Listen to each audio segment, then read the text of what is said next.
Okay, I'm back from the walk. I even got a little hair trim. I don't know if you can tell. I look high and tight.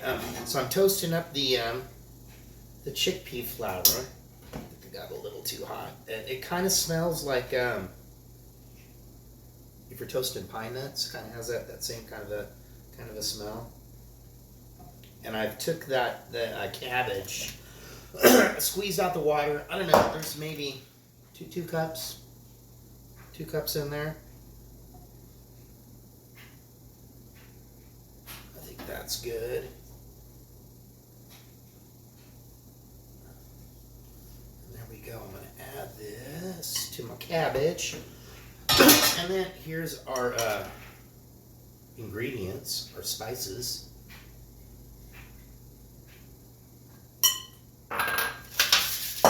Plop them onto that little sheet pan there.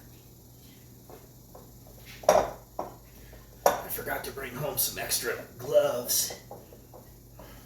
But there we go. I'm going to keep on mixing this, and then when I'm done, I'll be back, and I'm gonna ball it up. So just hang tight. All right, I got that stirred up good. I'm just gonna spray a little baking spray on this. There you go. I mean, I think technically, with the way they're doing it, the cabbage is shredded a little bit finer.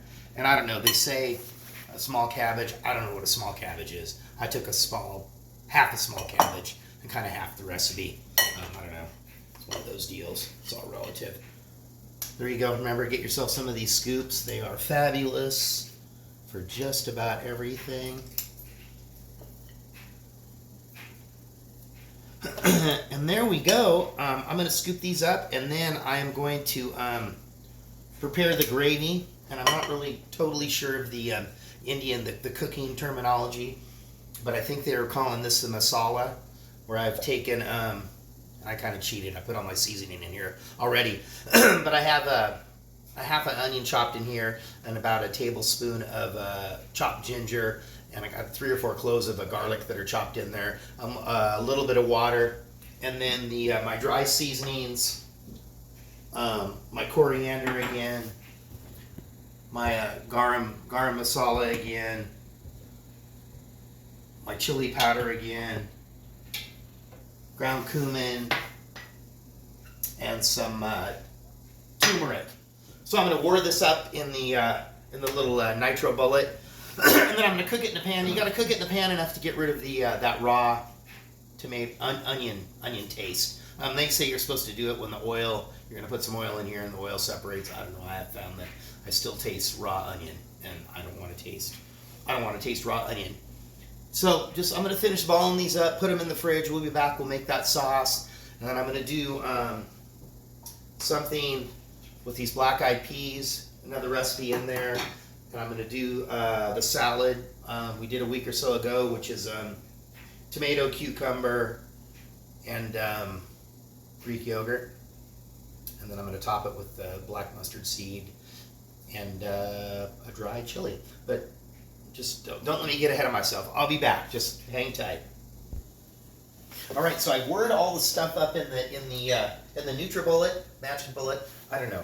If you don't have one, they're pretty good for just if you're just cooking for 2 people. And sometimes if you have the big food processor, it's a little daunting. So there we go. I whirred up our seasoning up in there with that onion and the garlic and the ginger, and it smells pretty good. So I'm going to let this cook. Can't do that if you work in a restaurant, just to let you know.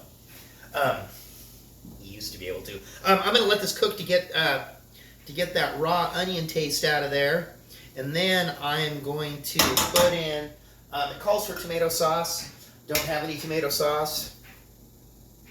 We have petite cut tomatoes, and for whatever reason, when you whir these tomatoes up, they turn pink. So I'm going to leave them whole, so they're going to still be red. So I know this is going to cook. I don't know, might be 12 minutes or so, whatever. We're in no hurry. So there you go. That's our gravy for the kofta. They're in the refrigerator. And I'm gonna work on that black-eyed pea dish next, and so just hang tight. We'll be back. Multi-level. We're cooking. It ain't like ordering fucking Domino's, motherfucker. But it's easy. If I can do this, you can do this. It's just a few simple ingredients. Come on. Get yourself a cookbook. Get these at the thrift store. Cost you about $2. Okay, we're going to be back.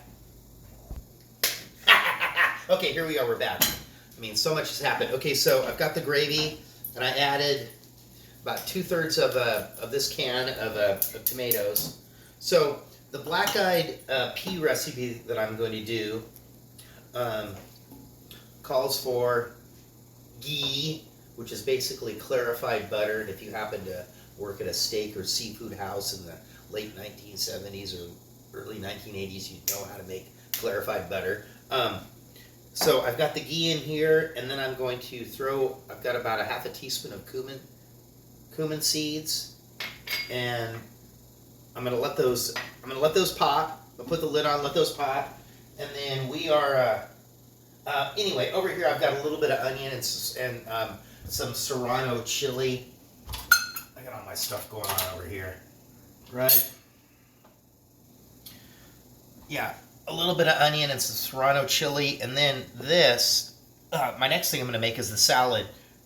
Oh shit, that's getting hot. Salad with some little tomatoes, some serrano chili, red pepper. Called for cilantro. We don't dig cilantro. Italian parsley, and just a little piece of Italian cucumber where I kind of shaved off a little of the skin, took out the seeds. All right, and then yeah, I'll get into that later. Let's just get these going. The ghee smells good. It smells like if you're making really, really delicious buttered popcorn. So, boom, there we go. Okay, the beans. There we go. Those are popping.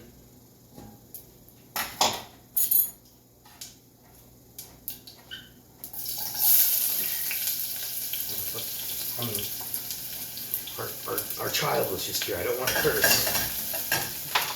Okay.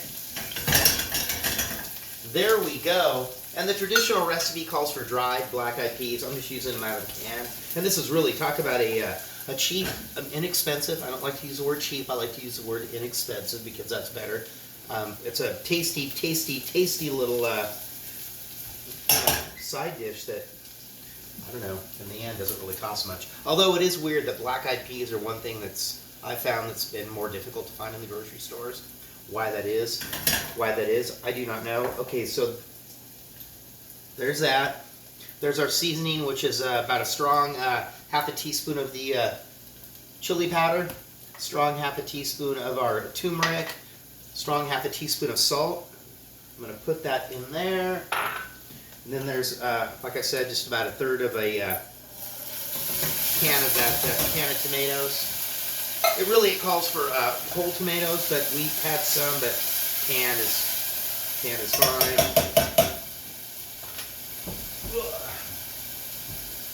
And if you don't have black-eyed peas, the garbanzos or chickpeas work very, very good for this particular application. Okay, there we go. That is that. All right, let's put this over here. And then for our salad, I got some little red tomatoes, some little yellow tomatoes, and once again you saw the cucumber. And then I'm gonna chop up that cucumber, put the peppers and the parsley in there. I'm gonna put the yogurt, not quite a quarter of a cup. I found that was last time I made it. I think it had a little bit too much yogurt. A couple of tablespoons. I'm gonna mix that up. And then right before I'm ready to serve it, I have a strong half a teaspoon of black mustard seeds and a couple of dry chilies there. I'm going to toast those in a little oil, and then I'm going to throw those over the yogurt, and I'm going to toss those up. But you'll see that. We'll be back. I've got the kofta, I've got the black-eyed peas, I have the salad. I might do one more dish. We'll see what happens. I think I've got time. There you go. We're going to be back. Hit pause. Okay, I've got the kofta in the fryer. If you don't have a fryer, get yourself one of these thermometers. It hooks nicely to the edge of your pot. Get a thick pot and just maintain an even temperature, and you can deep fry easily without having this added bonus. So I'm going to let those drain, and then I'm going to put them here in the gravy. And right now I'm heating up the oil for my, our salad with the tomato, cucumber, some peppers, yogurt, and some parsley. It's going to be very, very delicious. Just waiting for that oil to get hot. Oh yeah, look at those. Those are solid. They should be. We'll see. We're going to get these in that gravy. I don't know, they call it gravy. It's kind of weird. Kind of like some of those gangster movies where the guys are making pasta with some meat sauce and they call it gravy.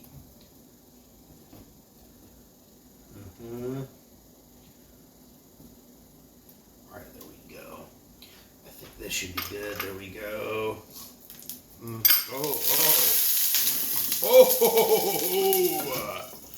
go.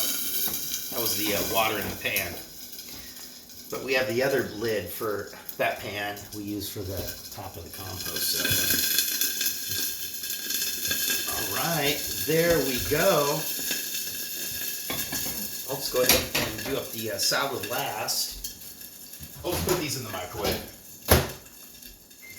I could have warmed them up on the grill, and then I made some couscous as well. I'm a big fan of the couscous, and yes, I used a little bit of ghee. It calls for butter, so I guess we're not really totally vegan. So for that, I do apologize. I did poison you with some ghee and a little bit of chicken stock.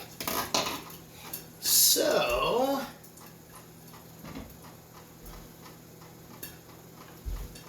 that'll be good. A little bit of couscous there. And some of our black-eyed peas. Very delicious, I do believe. And Rael, how many balls would you like? I'll give you 4. 3. Oh, okay. I'll give you 4. These are smaller than the ones I made the other day. Get some of that gravy on there. And then yeah, it's weird that the recipe calls for the whole chili, but it does. And you know, I don't know. Rael might eat it. I know I'm not going to.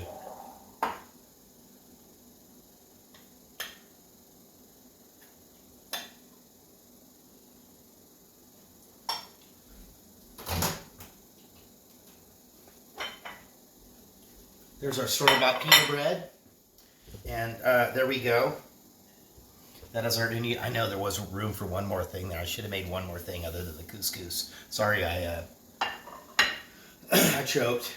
All right, thank you very much for joining us. Don't forget to hit like, subscribe. I'm Lord Zippy Blaine. I'm cooking fucking dinner. I'll be cooking dinner tomorrow night. Fuck Domino's. Fuck those delivery things. You can do this. Just a few things you need out of your house. A little bit of planning. You're all smart enough. Fuck, you can play records and open up a bottle of beer and all kinds of crazy shit. Hit like, subscribe. Peace out. We'll be back tomorrow.